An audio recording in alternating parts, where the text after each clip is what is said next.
Una de las primeras consecuencias que trajo este fenómeno del monocultivo, insisto, desarrollado de la mano de la mecanización, del proceso de mecanización y de semillas mejoradas, una de las primeras consecuencias fue la erosión de los suelos.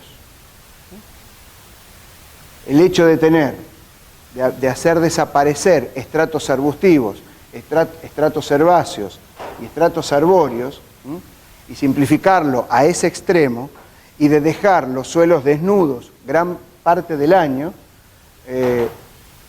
comenzó a generar un proceso de erosión de los suelos. Primera gran consecuencia. Ustedes saben que la erosión es una pérdida de suelo, es una pérdida de fertilidad de los suelos, pero no porque la fertilidad se pierda per se, que es una condición que se va perdiendo, sino porque directamente lo que se pierde es suelo. Y el suelo es técnicamente definido como un tejido que nace, se reproduce y puede morir. Por lo tanto, el suelo es un sistema altamente complejo, pero a efectos de lo que nos interesa saber en esta clase es que el suelo es un tejido que nace, se reproduce, pero también puede morir. Y un suelo muerto es muy difícil, muy complicado, y sobre todo no por la complejidad, sino la recuperación de un suelo muerto lleva cientos y miles de años. Que obviamente, visto desde como era geológica, es nada. Pero para la historia de la humanidad, tener que esperar 1000 años, 1200 años para que una capa de humus, que es la capa más fértil de la superficie, se pueda reponer, es un tiempo considerable. Para el planeta es muy poquito tiempo. Para nosotros es mucho tiempo. Primera consecuencia entonces, la erosión de los suelos.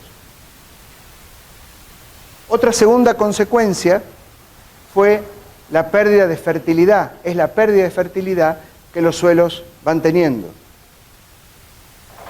Y al no mucho tiempo de haber comenzado este proceso de modernización de la agricultura, los productores comenzaron a darse cuenta de que la fertilidad de los suelos comenzaba a caer y que ya por lo tanto no era muy efectivo utilizar los abonos orgánicos. La forma en que los campesinos tradicionales abonaban o fertilizaban sus suelos, ¿cómo eran? A través de la rotación de los cultivos, a través del policultivo, a través de enterrar restos verdes o secos, pero enterrarlos, incorporarlos, a través de mover poco el pan de tierra, mover poco el suelo, y a través de la incorporación de fertilizantes orgánicos como era el guano de las gallinas, la bosta de las vacas, las bostas de los caballos, etcétera, etcétera. Como esa tarea de fertilización era una tarea muy manual y que demandaba mano de obra, y lo que nos estaba faltando en el área rural en esa época era precisamente mano de obra, se empezó a desarrollar una serie de fertilizantes no orgánicos, centralmente provenientes de qué insumo. Los fertilizantes, así como el combustible, ¿de dónde salen? Del petróleo. Del petróleo. Y es donde comienza a sentarse las bases de lo que después se desarrolla y es la agricultura del petróleo. ¿Tá? Teniendo el petróleo como uno de los principales insumos, si no el insumo central del proceso de producción agrícola o producción pecuaria. La fertilización, el uso de estos fertilizantes derivados centralmente del petróleo, también genera ciertos problemas.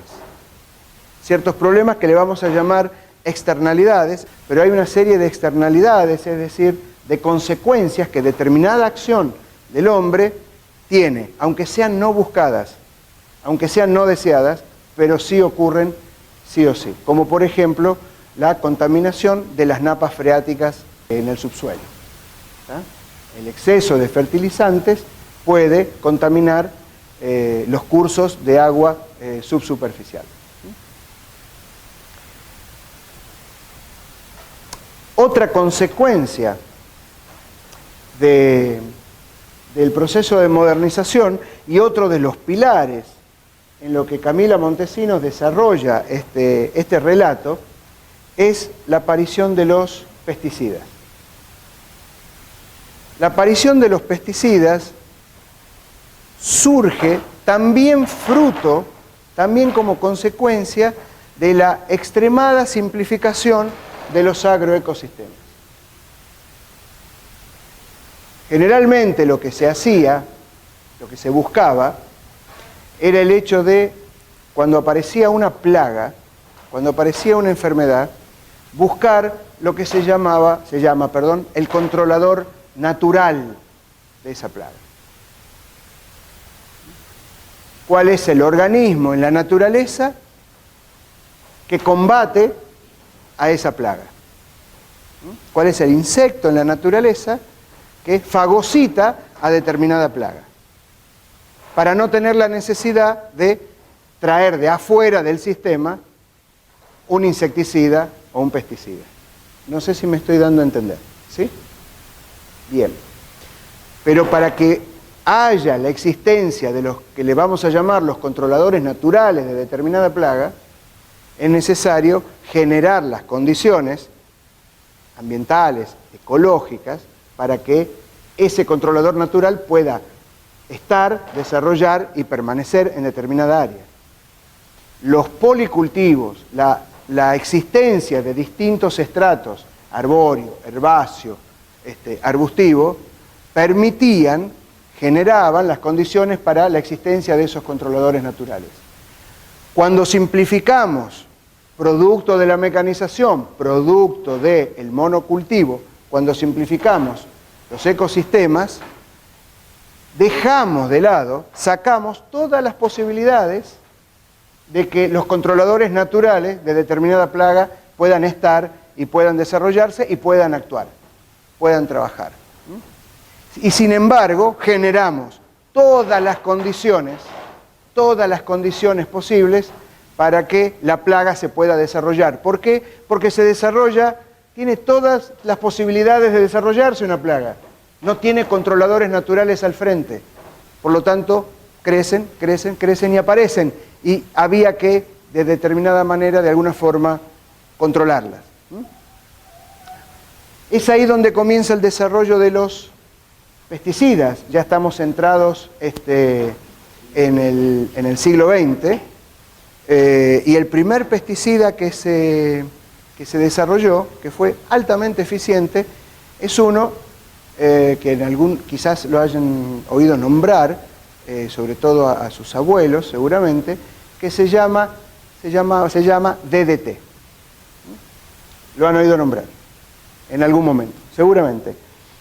El DDT fue el primer gran pesticida que se utilizó y se aplicó de manera casi diría global y de manera absolutamente indiscriminada. Fue muy eficiente el DDT en un inicio y fue muy útil para controlar, por ejemplo, enfermedades endémicas como la malaria o como el paludismo, sobre todo en África e inclusive en el norte argentino. Ustedes saben que el norte argentino es una zona endémica de enfermedades como el paludismo, como la leishmaniasis, y en su momento el DDT fue muy eficiente para controlar eso. Lo que no se sabía en ese momento, cuando todos éramos felices usando DDT, lo que no se sabía eran las consecuencias del uso del DDT. Lo que comenzó a verse, y esto no es muy complicado de comprender, es el hecho de que si a una población de insectos la baño con DDT. Pero de esos millones de insectos, hay uno, y tan solo uno, que por condiciones naturales, por predisposición genética, por una mutación, por lo que sea, sobrevive. La descendencia de ese solito ya es resistente al DDT. Por lo tanto, a toda esa descendencia, el DDT la va a controlar de ninguna manera. El DDT la va a engordar. Se van a alimentar de DDT. Y es lo que Miguel Altieri, uno de los padres de la agroecología, llama en la búsqueda de la bala de plata. La bala de plata es, frente a una plaga, que le vamos a llamar la plaga 1, hemos generado un insecticida 1 que controló a esa plaga. Pero hay sujetos de esta población que han resistido y comienzan a generar descendencia. Ustedes saben que los insectos, para cambiar de generación en generación no tardan 10 años. Una población de insectos para cambiar de una generación a otra tardan algunos horas. La tasa de reproducción de los insectos es muy alta y además no se reproducen teniendo un solo ejemplar, un solo hijo. Tienen de a millones.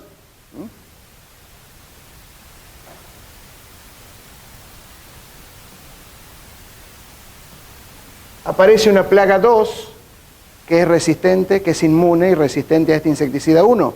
Por lo tanto, desarrollamos un insecticida 2 que controle a esto.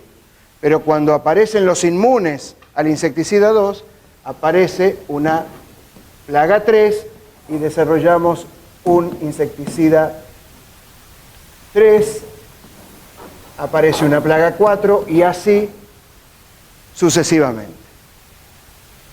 Y estamos en la búsqueda de la bala de plata, es decir, la bala de plata es la que, si vieron la película El Hombre Lobo, es la que, dándole en el corazón al hombre lobo, lo termina de matar.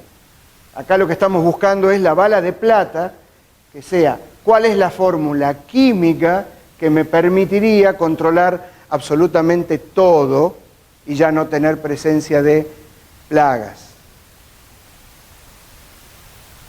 Evidentemente, la experiencia de décadas de desarrollo de pesticidas, de insecticidas, de fungicidas, nos va dando cuenta de que cada vez más nos estamos metiendo en un callejón sin salida. Vamos a seguir desarrollando fórmulas cada vez más potentes, fórmulas cada vez más poderosas y difícilmente podamos encontrar la famosa bala de plata a la que se refiere Miguel Altieri.